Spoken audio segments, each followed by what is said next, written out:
ನಮಃ. ನಮಸ್ಕಾರ ವೀಕ್ಷಕರೇ. ದೈವಶಕ್ತಿ ಕಾರ್ಯಕ್ರಮದ ಇಂದಿನ ಸಂಚಿಕೆಯಲ್ಲಿ ಅಪ್ಪಿತಪ್ಪಿ ಕೂಡ ಇಂಥವರ ಮನೆಯಲ್ಲಿ ಊಟ ಮಾಡಬೇಡಿ, ಅದು ಯಾವುದು ಎಂಬುದು ತಿಳಿಯೋಣ. ಪ್ರತಿಯೊಂದು ಅನ್ನದ ಅಂಗಳು ತಿನ್ನುವಾಗ ತಿನ್ನುವವರ ಹೆಸರು ಬರೆದಿರುತ್ತೆ.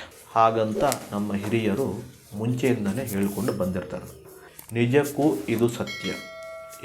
ಇದಕ್ಕೆ ಪೂರಕವಾದ ಶಾಸ್ತ್ರ ಕೂಡ ಇದೆ ಮತ್ತು ಸಂಪ್ರದಾಯ ಕೂಡ ಇದೆ ಮತ್ತು ಉತ್ತಮವಾದ ಮಹತ್ವ ಕೂಡ ಪಡೆದುಕೊಂಡಿರುತ್ತೆ. ಯಾವ ವ್ಯಕ್ತಿ ತಿನ್ನುವಂಥ ಆಹಾರವನ್ನು ವ್ಯರ್ಥ ಮಾಡುತ್ತಾನೋ ಅವನಿಗೆ ಕಷ್ಟ ನಷ್ಟಗಳು ತಪ್ಪಿದ್ದಲ್ಲ.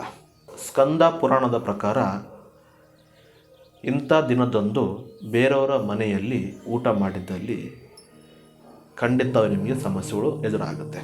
ಒಂದು ವೇಳೆ ಊಟ ಮಾಡಿದ್ದಲ್ಲಿ ಏನೆಲ್ಲ ಸಮಸ್ಯೆ ಆಗುತ್ತೆ ಎಂಬುದು ತಿಳಿಯೋಣ. ಸ್ಕಂದ ಪುರಾಣ ತಿಳಿದವರು ಅದನ್ನು ಪಾಲಿಸುತ್ತಾ ಬಂದಿದ್ದಾರೆ. ಆದರೆ ಈಗಿನ ಕಾಲ ಬದಲಾಗುತ್ತಿದ್ದಂತೆ ಎಲ್ಲವೂ ಆಧುನಿಕವಾಗಿದೆ.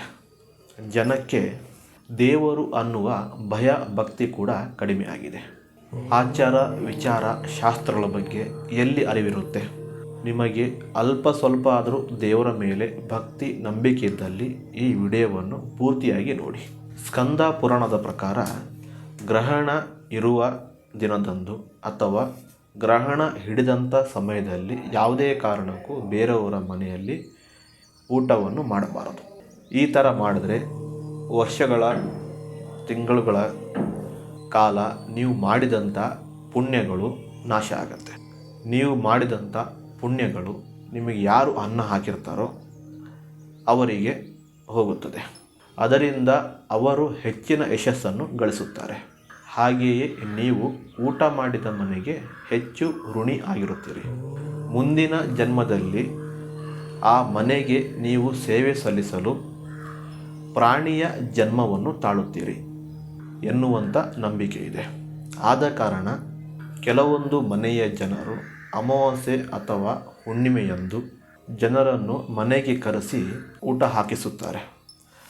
ಆದರೆ ಹಸಿವನ್ನು ಹೊತ್ತಿರುವ ಕೆಲವು ಜನರಿಗೆ ಇದರ ಅರಿವು ಇರುವುದಿಲ್ಲ. ವರ್ಷದಲ್ಲಿ ಇನ್ನೊಂದು ದಿನದಂದು ಪುಣ್ಯ ದಿನ.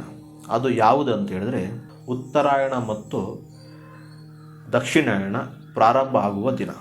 ಮನುಷ್ಯ ಪೂರ್ತಿ ಪ್ರಕಾರ ಯಾವ ವ್ಯಕ್ತಿ ತನ್ನ ಬಳಿ ಹಣದ ಬಲ ಮತ್ತು ಸಾಮರ್ಥ್ಯ ಬಲ, ಆರ್ಥಿಕ ಸಾಮರ್ಥ್ಯದ ಬಲ ಇದ್ದರೂ ಅತಿ ಆಸೆಪಟ್ಟು ಬೇರೆಯವರ ಹಣದಲ್ಲಿ ಅಥವಾ ಬೇರೆಯವರ ಮನೆಯಲ್ಲಿ ಭಕ್ಷ್ಯ ಭೋಜನ ಮಾಡುತ್ತಾರೆ. ಅಂಥ ವ್ಯಕ್ತಿ ಮುಂದಿನ ಜನ್ಮದಲ್ಲಿ ಪಶುವಾಗಿ ಜನನ ತಾಳುತ್ತಾರೆ ಎಂಬುದು ನಂಬಿಕೆ ಇದೆ. ಇದೇ ರೀತಿಯಲ್ಲಿ ಈ ವಿಷಯಗಳ ಬಗ್ಗೆ ಏನಾದರೂ ನಿಮಗೆ ಹೆಚ್ಚಿನ ಮಾಹಿತಿಗಳು ಬೇಕಿದ್ದಲ್ಲಿ ನಮ್ಮನ್ನು ನೇರವಾಗಿ ಸಂಪರ್ಕಿಸಿ. ಧನ್ಯವಾದಗಳು.